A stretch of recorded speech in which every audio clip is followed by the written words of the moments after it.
The research has shown us that the most common injuries in the workplace are sprains, scolds, cuts, back injuries, that type of thing.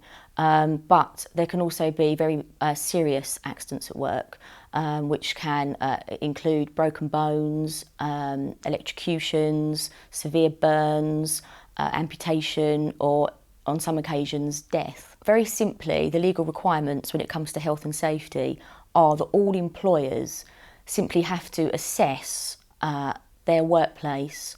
It's called a risk assessment, and they have to take steps to reduce any type of harm that could come to their employees. So if there's no HR department, which is who you would normally go to if you had any concerns at work, if you have had an accident, you need to make sure it's properly reported. So if there's no HR, what you need to do is go to your line manager, your supervisor, or find a first aider, find out who the health and safety representative is.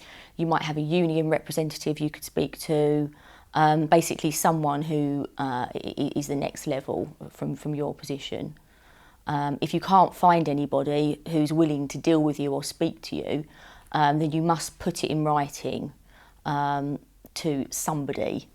And then if you still don't have any adequate response, you can actually go straight to the health and safety executive or the local authority if you are that concerned. Well, in terms of legal rights, their employers do have to make sure the accident is properly reported, and they are supposed to take steps to stop these things happening again. There's not really an awful lot an employee can do to enforce an employer to take the necessary steps. If an employee is concerned, they can go directly to the health and safety executive, for example, and report those concerns. And then all that is left to them thereafter is to contact a solicitor. For example, if they wanted to bring a claim for compensation for injuries sustained and perhaps reimbursement of loss of earnings and expenses. If you've been injured in the workplace, the most important thing is that you must have a contemporaneous record of it.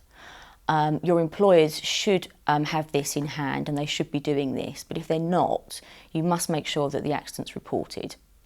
So there should be an accident book, there should be a first aid record, and if there isn't, make a note of it yourself. You must make sure there's a written record and that you give it to somebody within your workplace. If after an accident you're not satisfied that your employers have taken the correct steps and perhaps they failed to report it, what you can do is either speak to a solicitor who will contact your employers and get the necessary documentation on your behalf. If you didn't want to do that, if you weren't interested in bringing a claim for compensation, for example, you were just concerned that your employers hadn't complied with the health and safety requirements, you can actually contact the health and safety executive yourself or the local authority, depending on the type of accident, and make sure that they have done everything that's required.